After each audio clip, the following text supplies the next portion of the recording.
Hey, what's up, everybody? It is Kellen here from Start Your Systems, and welcome to our first look at MXGP 2020, finally released here on December 16th, 2020, the end of the season, and a new game for us to talk about. And I'm going to try to get through this video as objectively and fair as I possibly can because I've got some disappointment with this game so far that I feel is going to come through in this video quite a bit, unfortunately.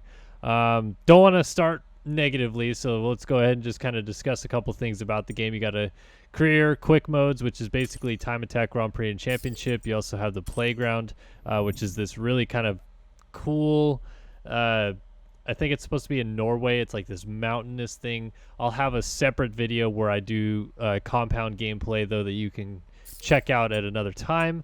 Multiplayer, obviously you have like a lobbies list, but there's no lobbies right now because there's it's super late at night that I'm making this video, so pretty much nobody is on right now.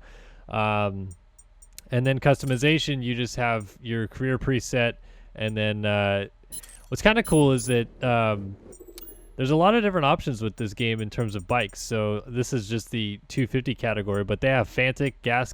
They also have 125s from the TMs, the Yamahas, the KTMs, and the Husqvarnas. There's no Suzukis because there wasn't any Suzukis raced in MXGP in 2020 in either the MX2 or the MXGP class, so that's why there's not going to be any of the Suzukis. I want to do a new preset for MXGP. Will it let me?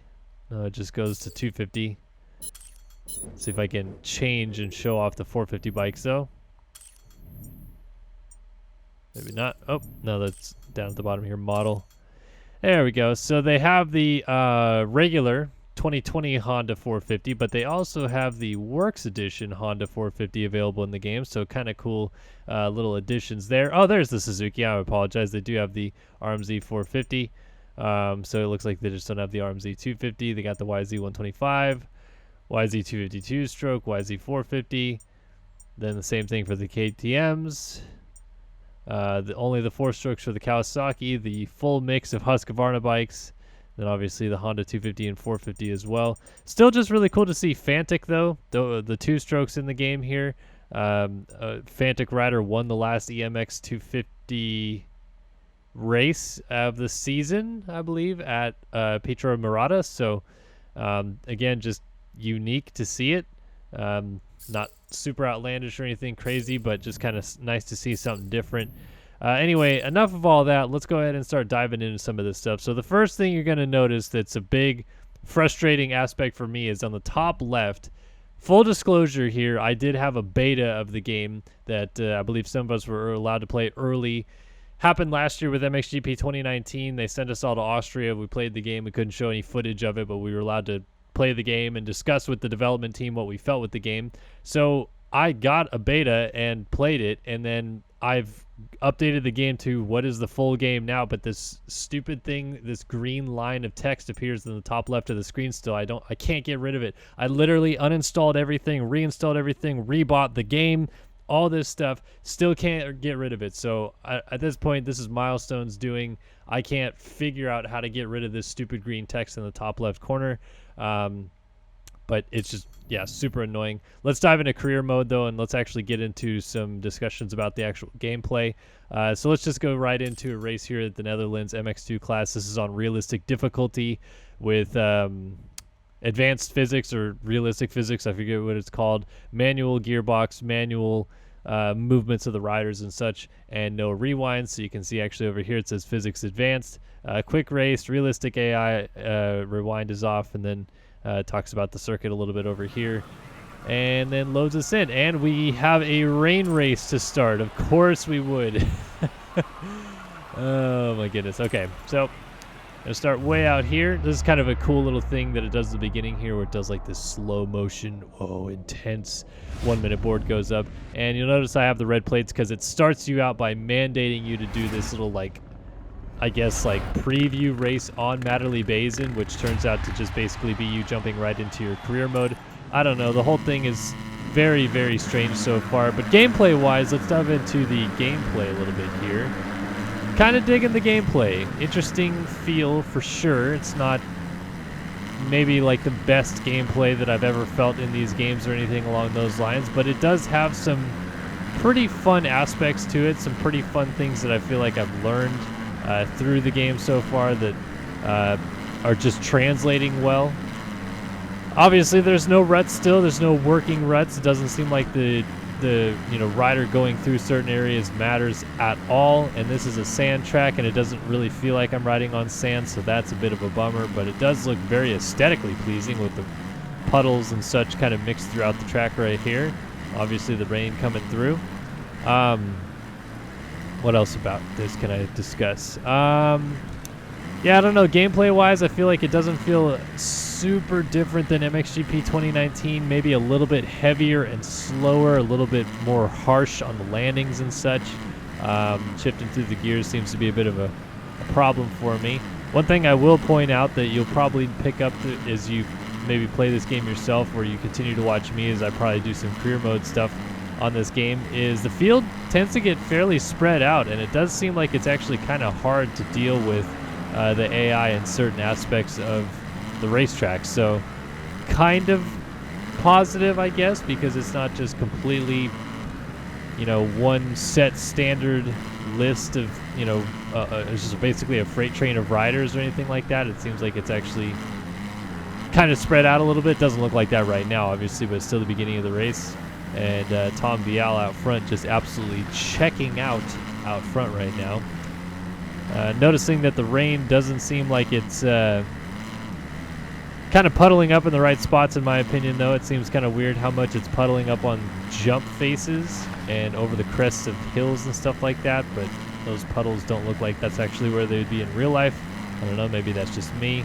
And yeah, like I said, I'm trying to be objective and honest about it. I'm riding a gas cast, by the way, but there's going to be some things here that I'm going to have to start critiquing because there's just a lot of things that are glaringly wrong about this game. So first of all, they lowered the price, it seems. It's down to $49.99. They obviously had to push it back because they were struggling to get some things ready to go. And I think some of those things maybe took a hit, and that's why they lowered the price. But there are some things that I kind of can't believe that they've taken this far of a step back, if you will, with. First of which is you are locked in third person. There is no way to go into first person. You have this camera and this camera. You have this camera and this camera. There is no first person in this game, which I kind of can't believe. I'm not sure why it would be that way. I don't even remember in the beta there not being third person, so I have no idea where this came from. But yeah, it doesn't look like there is any third person available in the game. I'm sorry, any first person available in the game. It's so late right now trying to talk about this and get some information out for you guys. So that's definitely a bit of a bummer. Seems a little bit incomplete, unfinished right there. But as you'll notice when I get into the menus again and I start talking about some other things, there's actually kind of a lot missing from this game that I don't know where it went. It's not like MXGP 2019 did not have some of these features. Some of these features existed in MXGP 2019 and now no longer exist in MXGP 2020. So for our sake, I'm going to hope and just kind of expect at this point that there's going to be a day 1 or day 2 patch that fixes a lot of things about this game that I kind of can't believe what I'm looking at. Gameplay wise, it is what it is. I think a lot of you guys are going to say either you like it or you really don't like it.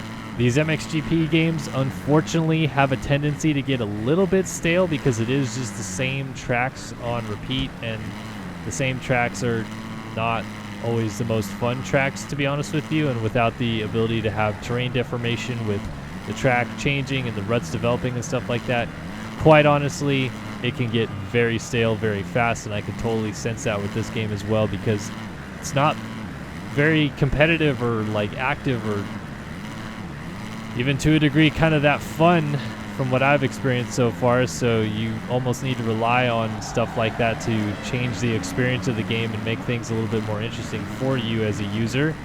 But I'm not really feeling that personally myself, and there are some things that I'm looking forward to them maybe hopefully fixing as they develop the game a little bit further. But I don't know, it feels weird to me, man. It feels like this game is incomplete And before you guys maybe bring up the fact of like, well, maybe you do still have the old build because of that code that exists in the top left hand of the screen.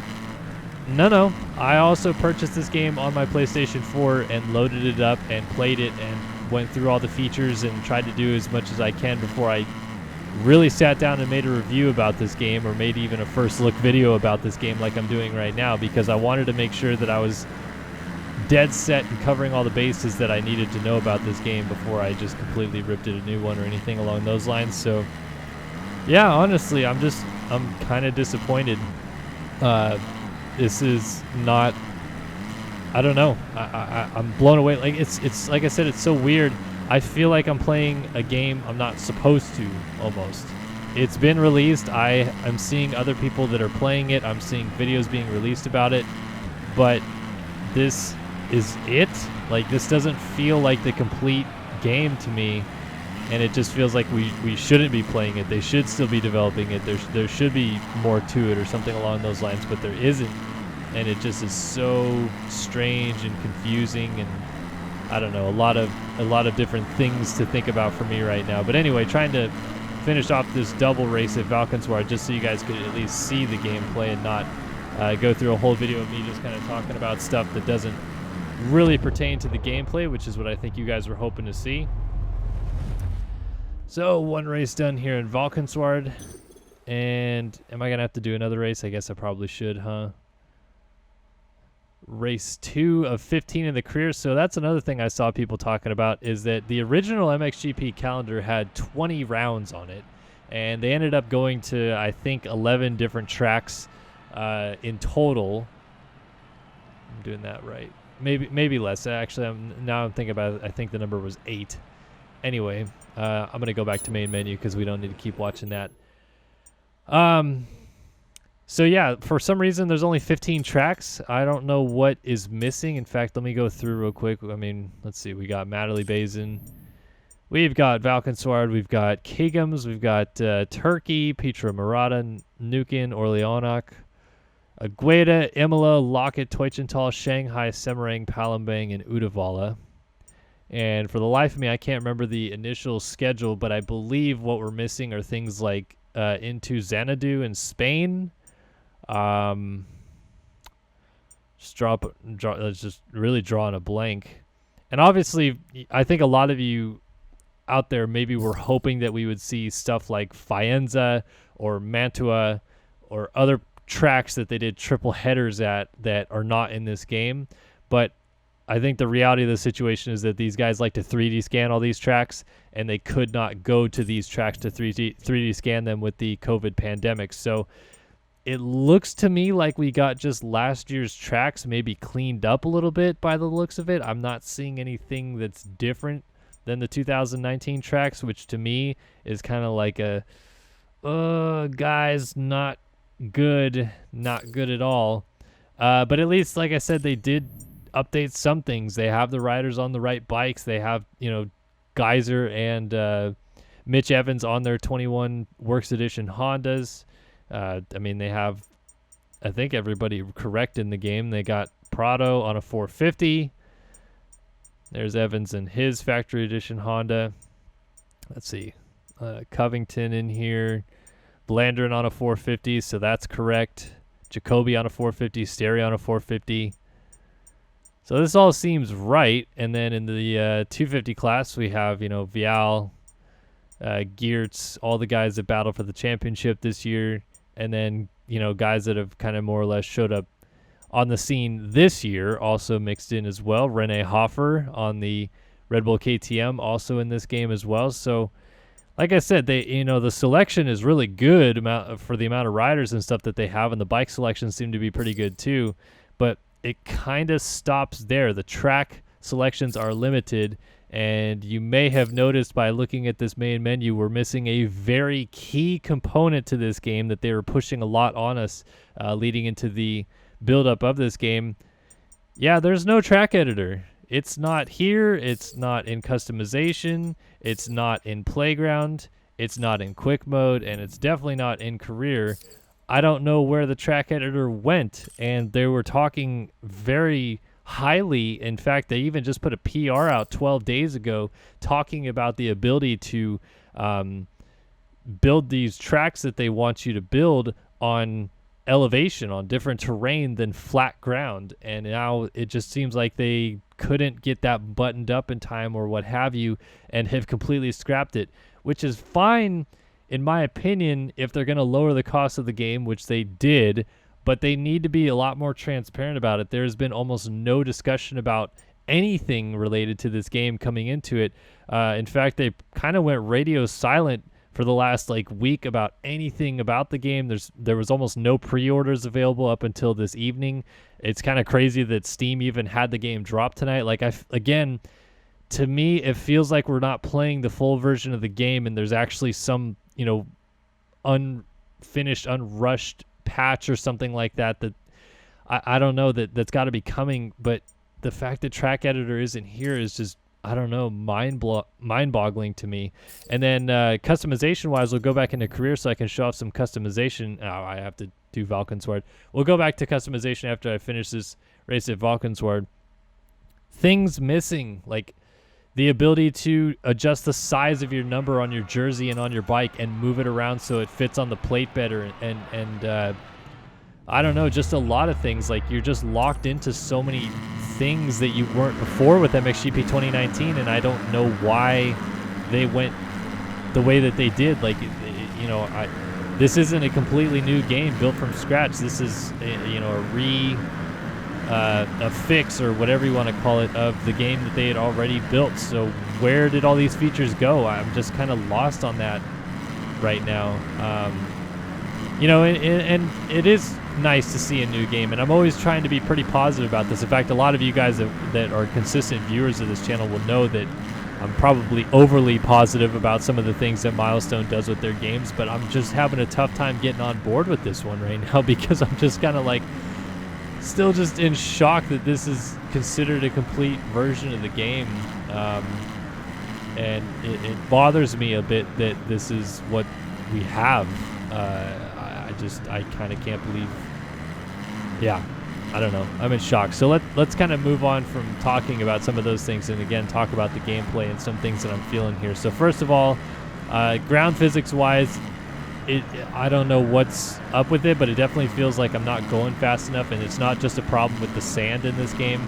I played Matterley Basin to start, and even on Matterley Basin it didn't feel like I was going very fast or anything of the sort. So I don't know if it's just because they've tried to slow the speeds down to make it seem a little bit more realistic or what have you, but I think they can hit a middle ground here where you're still going fairly fast on the straightaways but going slower in the corners. And right now it seems like you can go pretty fast in the corners and not need to slow, not really going that fast on the straightaways. Like, I get that it's, bottom right corner, it does show me that I'm speeding up and it says I'm going 50 miles per hour into this first corner and stuff like that, but then it just feels like you get so much speed and momentum sucked out.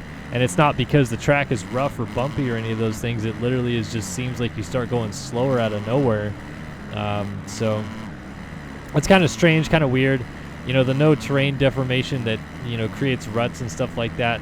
It's just going to be one of those things that we're going to have to kind of keep talking about to them and trying to get them to understand that that's a necessity with these games and not a maybe about these games. Like, we need these ruts, we need them to be in the game to make it a lot more realistic and to make us feel like we're more immersed into the game.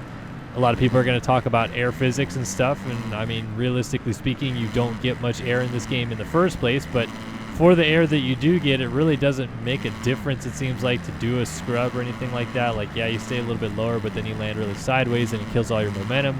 And then you can kind of throw like a sort of whip thing the same way that you can in Monster Energy Supercross and the previous MXGP titles, but the air physics, quite honestly, have not changed up much. Really, what it does seem like has changed up is just kind of the ground physics to a degree to slow you down a little bit more, and kind of just animations and maybe updating the graphics a little bit.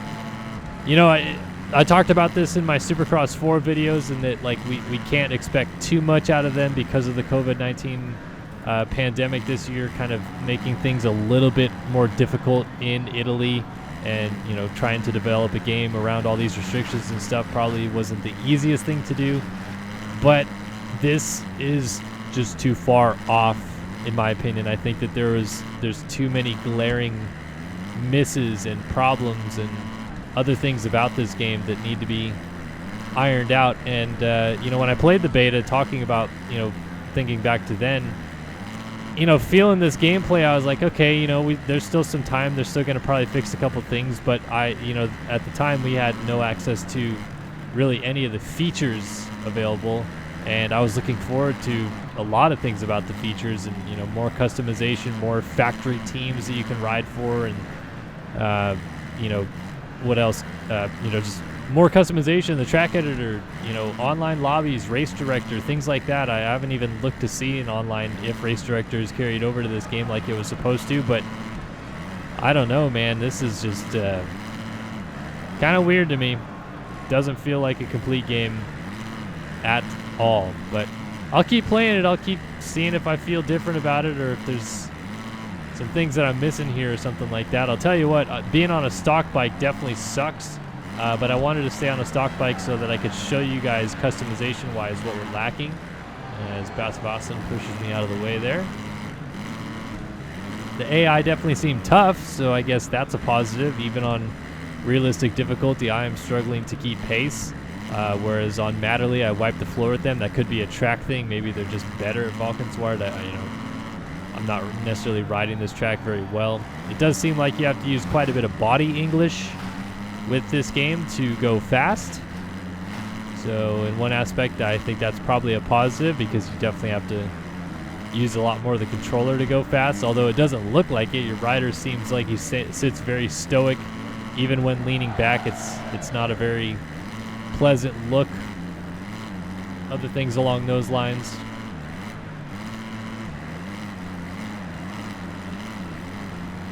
So yeah, we'll finish up this race in Valkenswaard. I'll show you guys some of the things about customization that I guess I like versus what I don't like, and then we'll call it a video.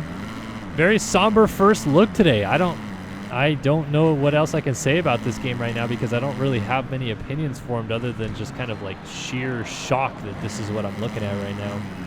So I'll need to play it some more and get some more opinions formed, I suppose. I just don't even get these sections right now. Like, I'm in second gear and it's too slow, and then I'm in third gear and it's too high of a gear and I get bogged down, and this doesn't seem like there's a good middle ground there. And then you just go really slow and you just kind of roll through these sections. Just want to finish this race so I can be done with it.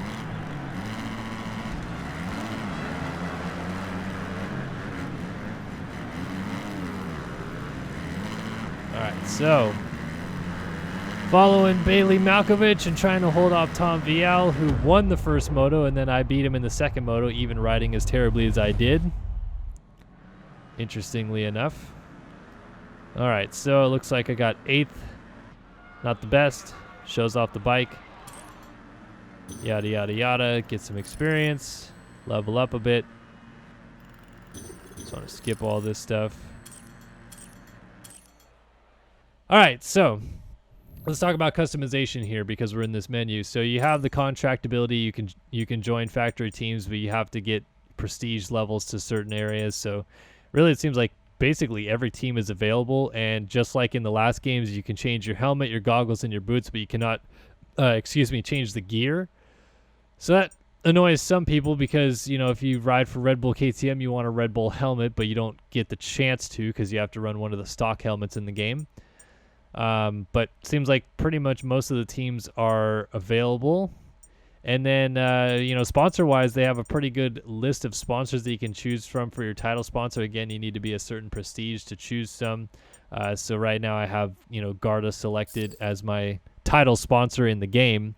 But here's where, again, I'm just like, this feels so incomplete. You go into customization, you go into your bike, liveries, very bleak selection. You just have 5 Effetti Racing graphics here for the gas. I haven't looked at other bikes, but even just for the gas, it's basically a KTM. It doesn't need a whole lot of TLC from other graphic companies to make something complete here. So I feel like this is a limited selection.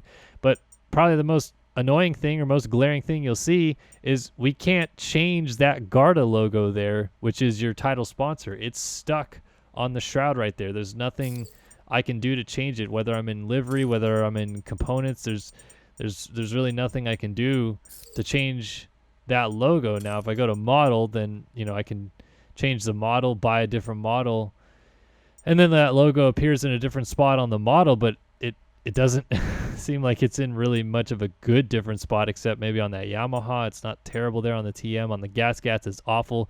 It actually looks pretty good on the Fantic, but I don't get why we don't have the ability to move it when in the Supercross games we do, and in MXGP 2019 we did. If I go into painting, again, there's nothing in here that shows me that I can move it. It's literally just, you know, coloring the lines and the tubes on the bike and stuff like that. So I kind of don't get that at all. And then, yeah, I don't know. I guess customization-wise, it's not a terrible selection. They got quite a bit of helmets this year, it seems, although it's not probably ones you guys are super stoked on. They do have Bell helmets, I believe. Yeah, Bell helmets in here.